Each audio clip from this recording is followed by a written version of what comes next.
माझं नाव महेंद्र चंडाळे। मी 2001 साली महापालिकेमध्ये लाडपागी समितीच्या शिफारशीच्या अनुषंगाने वारसा हक्काने नियुक्ती मिळाली। त्यानंतर 2005 पर्यंत मी कामावर रुजू होतो। 2005 ला मला निलंबित करण्यात आले एका गुन्ह्यामध्ये माझं नाव आल्यामुळे, आणि त्यानंतर मी जामीनवर असताना उदरनिर्वाह निधी म्हणून शासनाची जी तरतूद आहे, ज्या निलंबित कर्मचाऱ्यांना ती दिली जाते, ती देण्यात येत होती। त्याचा कालखंड हा 2006 ते 2013 फेब्रुवारी पर्यंतचा आहे। तोपर्यंत मी कोणत्याही राजकीय पदावर किंवा कोणत्याही राजकीय संघटनेत नव्हतो। त्यानंतर 2013 फेब्रुवारी नंतर मला कोणत्याही प्रकारचा निधी देय झालेला नाही किंवा दिलेला नाही। तसा पूर्ण रेकॉर्ड मी महापालिकेतनं माहिती अधिकारातून मिळवलेला आहे।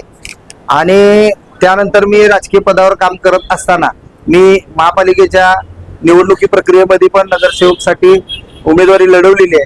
आणि खऱ्या अर्थानं आतापर्यंत अत्यंत प्रामाणिकपणे तळमळीनं या सांगली नगरीसाठी सेवा करणारा मी एक सेवाचारी। संस्थेत असताना प्रामाणिक मी सेवा केलेली आहे।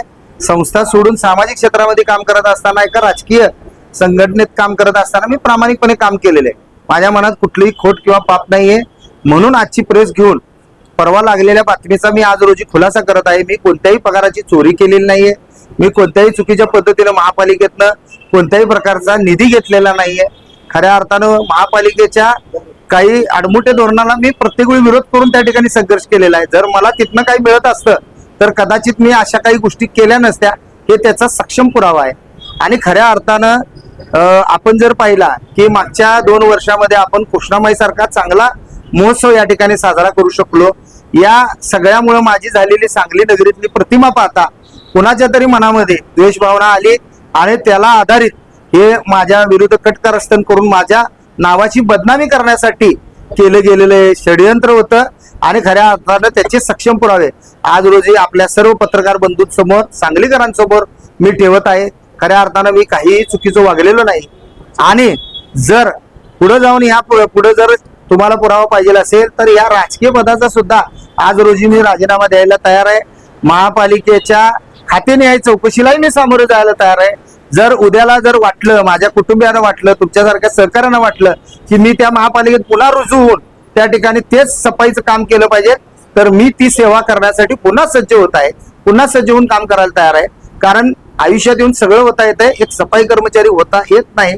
कारण लोकांकडून होणारा मान अपमान सहन करून लोकांना सेवा देणारी जमात म्हणजे ही सफाई कर्मचारी आहेत। आणि त्याचा जर इतिहास तुम्ही पाहिला तर तुम्हाला मुघल काळापासून तर आतापर्यंतचा हिंदुत्वासाठी त्याग करणारा, बलिदान करणारा सगळ्यात मोठा समाज म्हणून हा सफाई कर्मचारी वर्ग आहे। लक्षात घ्या, ज्या त्यावेळी ज्या त्या महान लोकांनी त्याग केला, बलिदान दिलं, त्या लोक थोरत्वाला गेले, परंतु आमच्या पूर्वजांनी त्या काळी हिंदुत्वासाठी केलेला बलिदान ते आज तगायत आम्ही भोगत आहोत। आणि माहित नाही की पुढे आणि किती भोगावं लागेल। आणि या माध्यमातून मला एक महापालिकेला सांगणं असेल की ज्या पद्धतीने चुकीच्या वागणाऱ्या सफाई कर्मचाऱ्यांवर तुम्ही ही कारवाई केली, त्याच पद्धतीने महापालिकेच्या या कर्मचाऱ्यांच्या विरोधात जे काही चुकीचं आपल्या महापालिकेमध्ये घडतंय त्याच्यावर पण तुम्ही त्वरित कारवाई करावी।